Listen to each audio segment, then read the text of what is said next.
Ang mga Starfall equipment ay ang mga kagamitan na pinaka-inasahan ng mga tao sa pakikipaglaban nila sa mga dumating na halimaw. Ang pinakamalakas na parte ng isang Starfall equipment ay ang embedded monster core nito na nagbibigay ng makapangyarihang enerhiya. Sinabi ni Moynier kay Zofan na sa angking talas nga raw ng Starfall equipment ay madali nitong nasusugatan ang balat ng isang E-rank monster. Pero hindi nga raw sasapat ang talas nito pagdating sa mga mutant monster na gaya ng two-headed monster gator. Nung maging isang E-rank mutant nga raw ito ay halos para na rin itong nag-evolve ng isang beses. Kaya malamang nga raw ay hindi bababa sa 50% ang itinaas ng depensa nito. Habang nakikinig si Zofan ay nanghihinayang ito sa kanyang nakolektang fish lizard skin na ginagamit ngayon ni Moynier sa pagpapaliwanag nito. Sinabi ni Moynier na ang two-headed monster gator ay walang karaniwan na kahinaan. Ang pinakadirektang paraan nga raw para mapatay ito ay ang putulin ang parehas nitong ulo. At para nga raw magawa nila ito, kailangan daw nilang ilabas ang buong kapangyarihan ng Starfall Sword. Halos maluha-luha naman si Zofan habang sumasang-ayon ito sa mga sinasabi ni Moynier. Iniisip niya pa rin ang pera na dapat ay kikitain niya sa mga balat ng fish lizard. Napansin ni Moynier ang malungkot na mukha ni Zofan, parang may nakita nga raw siyang luha sa mga mata nito. Tinanong niya rin si Zofan kung may katanungan pa ba raw ito. Hindi naman agad nakasagot si Zofan, nung makapag-isip na ito ay tinanong niya si Moynier kung saan daw nito kinuha ang hawak nitong dagger. Magandang araw ito at mukhang mamahalin. Sinabi niya rin kay Moynier na hindi niya nga raw nakita ang hawak nitong dagger noong nililinis niya ang katawan nito. Matapos mamula sa hiya ay sinabihan ni Moynier si Zofan na bakit daw kung ano-ano pa ang naiisip nito gayong nasa mapanganib na silang sitwasyon. Kung gusto nga raw nitong matalo ang two-headed monster gator, kailangan nga raw nitong matuto kung paano gamitin ng maayos ang Starfall Sword. Sumang-ayon naman si Zofan at pinagpatuloy na ulit ni Moynier ang pagpapaliwanag nito.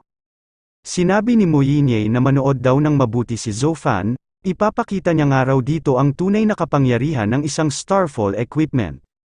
Habang nanonood ay naisip ni Zofan na magiging mataas nga raw ang depensa kapag pinagpatong-patong ang mga balat ng fish lizard. Pero sa tulong nga raw ng Starfall dagger, kahit siya ay makakayang sugatan ito. Habang hawak ni Moynier ang Starfall dagger ay bigla itong nabalot ng kakaibang liwanag. Kasunod noon ay hiniwa niya ng mabilis ang mga magkakapatong na balat ng fish lizard. Madaling nahiwa ni Moynier ng ilang beses ang mga makakapal na balat ng fish lizard.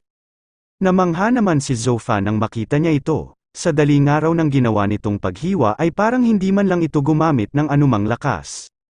Pinagpawisan si Moynier matapos nitong ipakita ang totoong kapangyarihan ng Starfall equipment.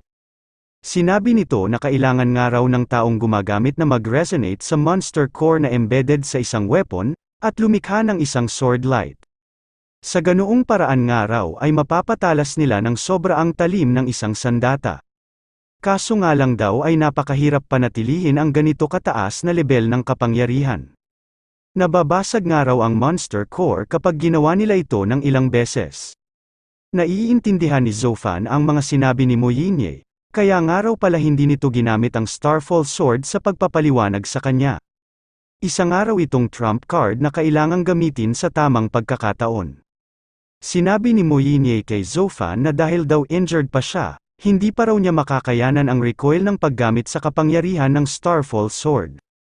Kaya nga raw kailangang matutunan ni Zofan ang paraan kung paano gamitin ito.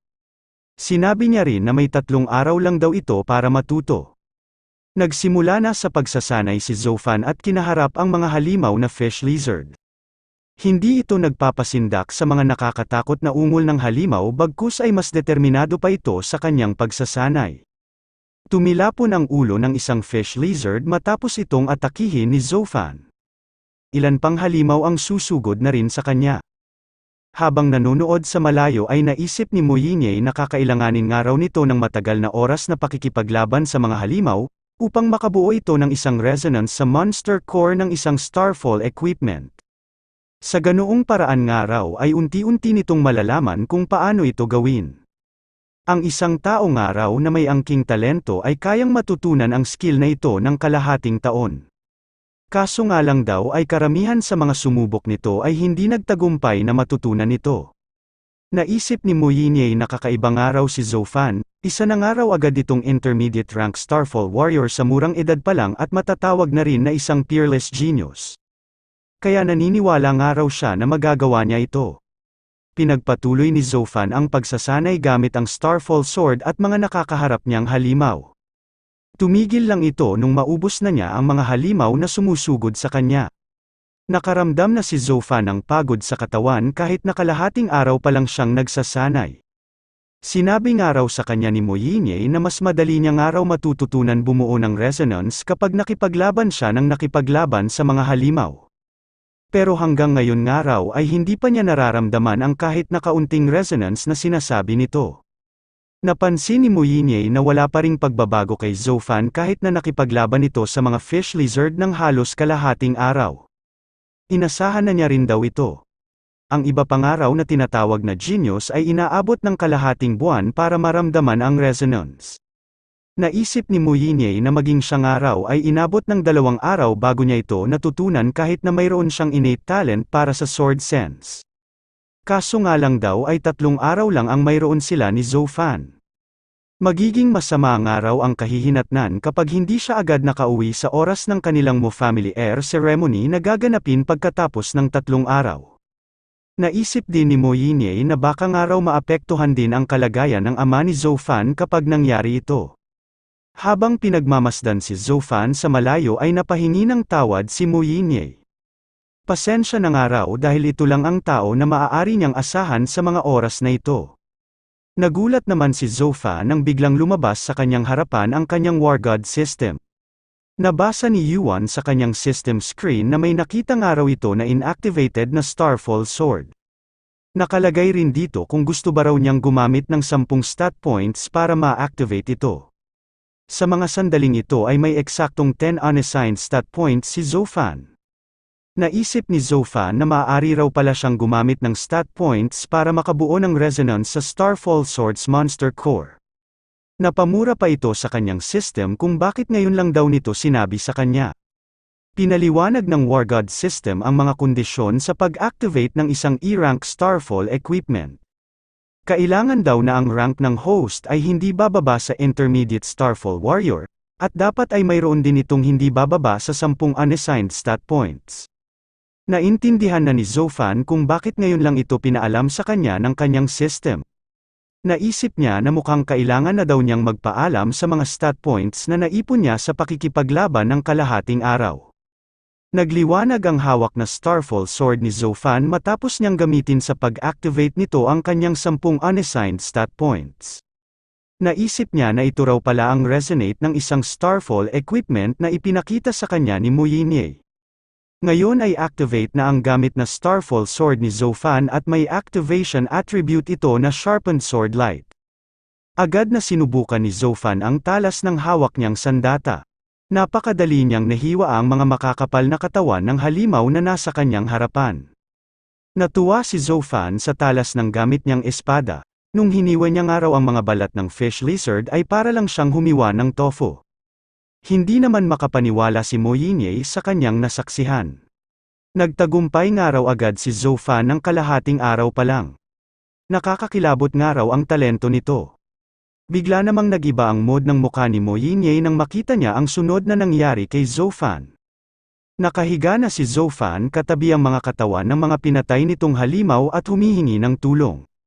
Lumapit naman si Moynier at sinabihan si Zoufan, bukod nga raw sa unti-unting humihina ang monster core, malaki rin daw ang nagiging epekto nito sa katawan ng mga gumagamit. Nagpapasikat na nga raw agad ito kahit na hindi naman ito alam ang mga basic na kaalaman. Matapos painumin ng potion si Zoufan ay palihim nang umiti si Moynier at nagpasalamat.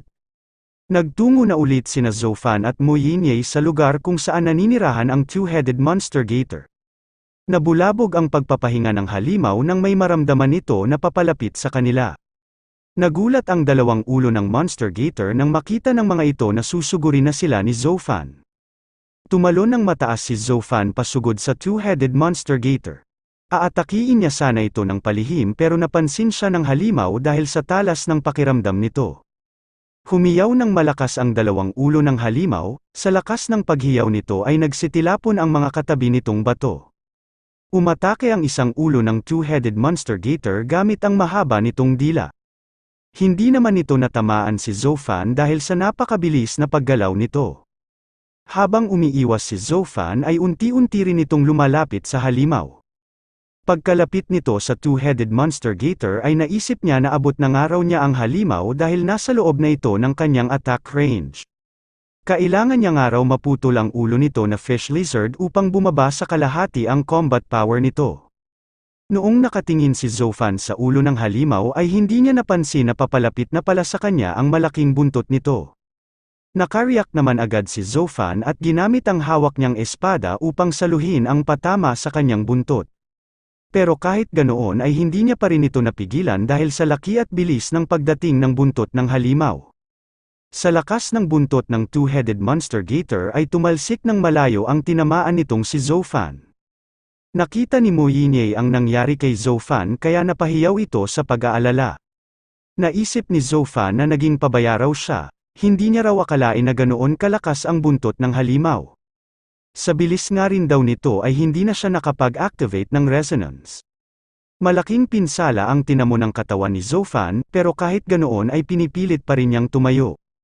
Nakakaramdam ito ng galit habang nakatingin sa kalaban niyang halimaw. Naisip ni Zoufan na may kukumpara na nga raw sa lakas ng isang D-rank monster ang lakas ng nasa harap niyang two-headed monster gator. Sumugod ng mabilis ang halimaw papunta sa sugatang si Zoufan. Mabuti na lang at nakaiwas agad ito bago pa siya tamaan ng malakas na pagkagat ng halimaw. Nadurog ng halimaw ang pader na tinamaan ng pag-atake nito. Pagkaiwas ni Zoufan ay sinabi nito na nakakatakot nga raw ang puwersa ng pagkagat ng halimaw. Agad na hinanap ng two-headed monster gator kung nasaan na si Zoufan. Nung makita nila ito ay agad ulit na ginamit ng isa nitong ulo ang mahaba nitong dila upang atakihin si Zoufan.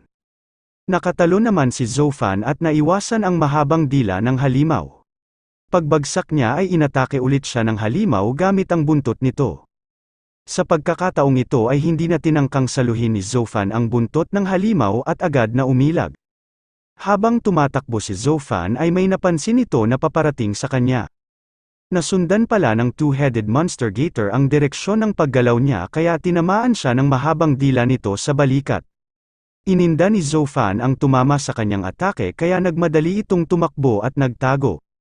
Habang nagtatago ay naisip niya na ganito raw pala ang isang mutated E-rank monster. Hindi nga raw siya makakuha ng tiyempo para atakihin ito. Akala niya nga raw ay matatalo na niya ito dahil sa nakuha niyang War God system at pagtaas ng kanyang rank sa Intermediate Starfall Warrior. Na-master na nga rin daw niya ang resonance, pero mukhang nasobrahan nga raw siya sa kumpiyansa sa kanyang sarili. Humiyaw si Mo Yinye at tinawag si Zoufan, sinabi niya dito na umatras na raw sila dahil wala pa raw itong kakayahan ngayon na matalo ang two-headed monster gator. Nag-alala naman si Zoufan sa pagsigaw ni Mo Yinye kaya sinabi niya na magtago na raw agad ito dahil malubha pa ang mga injuries nito. Habang inuobserbahan ni Zoufan ang two-headed monster gator ay naisip niya na nakakaatake nga raw ang halimaw na ito sa mid-range, close range at long range. Sa kakayahan nga raw nito na makaatake at makadepensa ay maaari na itong ihalin tulad sa lakas ng mga D-rank monsters. Para nga raw makapatay ng ganitong klase ng halimaw, ay kailangan niyang makapag-master ng isang E-rank martial arts technique o magkaroon ng isang innate skill na gaya na lang ng sword sense ni Mo Yinye. Pero hindi na nga raw siya maaaring umatras pa, kapag nga raw hindi sila agad nakabalik ay pagbibintangan siya na pinatay niya si Mo Yinye. Baka nga raw maging dahilan pa ito para sentensyahan agad ng kamatayan ang kanyang ama. Kaya kailangan na niya nga raw makabalik agad. Naalala ni Zoufan ang pagdalaw nila ng kanyang ama sa tapat ng isang puntod 12 taon na ang lumilipas. Dinalaw nila ang namatay niyang ina. Ayon nga raw sa sinabi sa kanila, namatay raw ito habang tinutulungan ang ibang tao na makatakas, noong panahon na nagkaroon ng monster outbreak sa lungsod ng Sierra. Sinabi noon ng umiiyak na batang si Zoufan na hindi pa nga raw nakikita ang katawan ng kanyang ina, kaya bakit daw nila sasabihin na patay na ito? Napatanong din siya sa kanyang ama kung totoo bang patay na ang kanyang ina. Sinabi naman ni Zuhui sa puntod ng kanyang asawa na aalagaan niya raw ng mabuti si Zoufan kaya sana raw ay mapanatag na ito. Sinabi niya rin sa kanyang asawa na uubusin niya raw ang lahat ng halimaw sa mundo para ipaghiganti ito. Natatandaan pa ni Zoufan ang pag-iyak ng kanyang ama habang nasa harap sila ng puntod ng kanyang ina. Naramdaman ni Zoufan na papalapit na sa kanya ang two-headed monster gator. Ginamit ng halimaw ang buntot nito para sirain ang mga bagay na nakaharang sa kanilang dinaraanan. Mabuti na lang at nakaalis agad si Zoufan sa pader na kanyang pinagtataguan. Binilisan ni Zoufan ang pagtakbo hanggang sa makalayo-layo na ito sa halimaw. Habang inaalis ni Zoufan ang dugo sa kanyang bibig ay tiningnan nito ng mabuti ang kalaban niyang halimaw. Sinabi ni Zoufan na hindi nga raw siya mag-aalinlangan na ibuwis ang kanyang buhay para makatakas doon, malaman ang katotohanan, at linisin ang pangalan ng kanyang ama. Biglang nakatanggap ng notification si Zoufan na dahil daw sa kagustuhan nito na makipaglaban hanggang sa kamatayan ay mag-a-activate ang innate skill nito na perception. Nagtaka naman si Zoufan kung ano ang tinutukoy ng War God system na kanyang innate skill at kung ano rin ang perception. Ang skill na perception ay may novice na rank, nagagawa nitong maramdaman ang mga pagbabago sa loob ng 10-meter radius. Sinubukan agad ni Zoufan na gamitin ang bago niyang skill. Nararamdaman nga ni Zoufan ang mga nangyayari sa kanyang paligid. Maging ang palihim na pagsugod ng two-headed monster gator sa kanyang likuran ay naramdaman rin nito. Naisip niya na nang dahil nga raw sa perception ay nakikita niya rin ang kanyang likuran.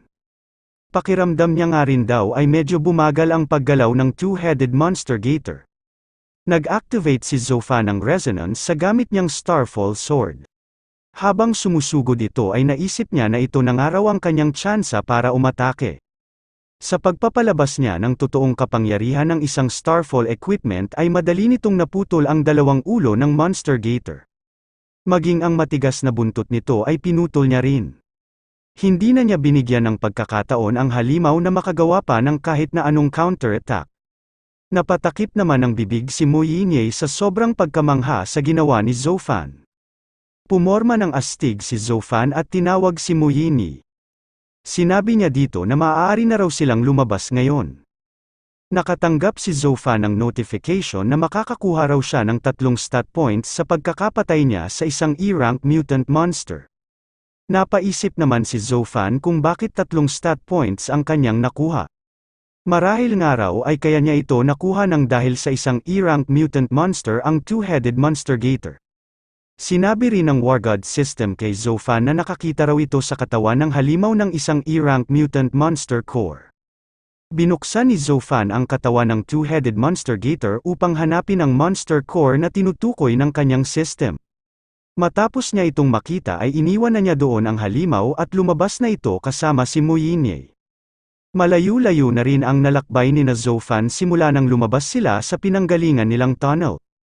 Karga-karga niya sa kanyang likuran si Mu Yinye dahil hindi pa ito masyadong magaling. Sinabi ng namumulang si Mu Yinye na malapit na nga raw silang makalabas sa monster den. Tumalon si Zoufan pababa sa dinaraanan nitong kalsada. Naging dahilan nito para lalo pang mamula ang nahihiyang si Mu Yinye. Bigla namang dumugo ang ilong ni Zoufan nung maramdaman niya na may tumamang malambot sa kanyang likuran. Habang naglalakad si Zoufan ay ilang beses din siyang napaghahampas ni Mu Yinye. Kahit nahihiya ay naglakas ng loob si Mu Yinye na magpasalamat kay Zoufan. Kung hindi nga raw dahil dito, malamang ay patay na siya ngayon. Sumagot naman si Zoufan na hindi na raw nito kailangang magsalita ng ganoon, ginawa niya raw ang lahat ng iyon dahil inililigtas niya rin ang kanyang sarili. Bukod pa nga raw doon ay dumaan na silang dalawa sa matinding panganib ng magkasama, kaya hindi na nga raw nito kailangang magpasalamat pa at hindi na rin naman daw sila iba sa isa't isa. Nagtanong naman si Mu Yinye na kung malapit na raw sila sa isa't isa, bakit daw Miss Yinye pa rin ang tawag nito sa kanya. Kahit nahihiya ay tinawag ni Zoufan si Mu Yinye sa mismong pangalan nito na siya namang ikinatuwa ng dalaga. Sa gitna ng kasiyahan ng dalawang ito ay may mga kumikinang na bagay ang paparating sa kanila. Napansin naman agad ni Zoufan ang mga bagay na ito. Agad siyang tumalon pa atras upang makaiwas sa mga ito, may nagpaulan pala ng palaso sa dati nilang kinatatayuan. Kasunod noon ay may mga lalaki na naglakad papalapit kina Zophan. Pinamumunuan ito ng mayabang na si Mose. Sinabi nito na hindi niya nga raw akalain na makakatakas sa subway tunnel sina Zophan at Moyinye. Nagbiro rin ito na nagsama pa naman daw siya ng mga tauhan para iligtas ang mga ito. Habang nakatingin sa mayabang na si Mose ay sinabi ni Zophan na kasuklam-suklam nga raw ito. Inakala naman ni Mose na si Moyinye ang pumatay sa mga halimaw kaya sila nakatakas. Nakakamangha nga raw ito dahil nagawa pa nitong makipaglaban kahit na lubha na itong nasugatan. Hindi nga rin daw nagkamali ang kanyang uncle na si Mohanho. Pinadala nga raw sila doon dahil naniniwala pa rin ito na sa lakas ni Moyinye ay magagawa pa rin nilang makatakas sa subway tunnel. Binantaan naman ni Moyinye si Mose, kapag nga raw nakauwi siya sa kanila ay humanda ito sa matatanggap nitong parusa. Tinawanan naman ni Mose si Moyinye, sinabi niya na akala ba raw nito ay makakauwi pa ito ng buhay sa ganoong kalagayan. Pinahayag din ni Mose ang pagnanasa nito kay Moyinye. Bakit nga raw hindi muna nito hayaan na makapagsaya sila bago nila ito patayin? Inutusan ni Mose ang mga tauhan niya na atakihin na sina Zophan. Kung sino nga raw ang makakapatay sa parang isang daga na si Zophan ay siyang magiging kasunod kapag natapos na siya kay Moyinye. Dahil sa sinabi ni Mose ay nagmadali ang mga kasama nitong novice rank Starfall warrior na sugurin si Zophan. Nagpaligsahan ang mga ito kung sino raw ang makakaunang makapatay sa ating bida. Hindi naman tumakas si Zophan at hinintay pa ang kanilang pag-atake. Pagkalapit ng dalawang novice rank Starfall warrior ay agad niyang pinugutan ng ulo ang mga ito. Sinabi niya rin kay Mose na mukhang hindi nga raw nito naiintindihan kung sino talaga sa kanila ang daga at kung sino ang pusa. May ilan pang novice warrior ang sumugod kay Zophan pero mabilis niya lang din itong pinatay. Kinabahan naman si Mose sa mabilis na pagkamatay ng kanyang mga tauhan, napapaisip siya kung paano raw ito nagagawa ni Zophan. Sinabi ni Zophan kay Mose na sa ginawa raw nito sa kanila ni Moyinye noon sa tunnel at saka na rin ngayon. Pagbabayarin niya raw ito ng mahal. Ibinaba ni Zophan ang karga nitong si Moyinye. Sinabi niya kay Moyinye na doon daw muna ito saglit at tatapusin niya rin daw agad ito ng mabilis. Nagtataka naman ang mga tauhan ni Mose sa lakas na taglay ni Zophan.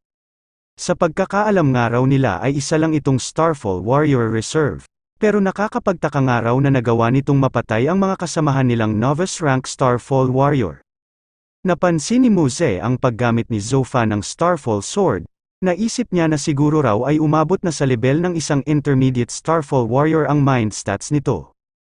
Sinabihan ni Mose ang kanyang mga tauhan na umaasa lang daw si Zophan sa gamit nitong Starfall Sword. Huwag raw nila itong lapitan at paulanan na lang nila ito ng mga long-range attacks. Sinunod ng mga tauhan ni Mose ang utos niya at sabay-sabay na umatake gamit ang mga dala nilang crossbow. Sa paglapit ng mga palaso kay Zophan ay ini-activate nito ang kanyang innate skill na perception. Umabot sa 10-meter radius ang sakop ng skill ni Zophan, naramdaman niya ang eksaktong pagtama sa kanya ng mga paparating na palaso. Bumagal sa paningin ni Zophan ang mga palaso na ito at sa isang iglap lang ay mabilis niya itong pinagwawasak. Kasunod noon ay may tila kasing bilis ng hangin ang sumugod papunta sa direksyon ni Mose. Sa bilis ng paggalaw ni Zophan ay hindi na siya masundan ng mga tauhan ni Mose. Maging ang dalawang nasa itaas na novice Starfall Warrior ay pinatay rin ni Zophan gamit ang mga binato nitong matatalas na bagay. Kinabahan si Mose nang maramdaman nito na may mabilis na lumalapit sa kanya. Biglang sumulpot si Zophan sa harapan ni Mose at sinabihan niya ito na mukhang ikaw na ang susunod daga.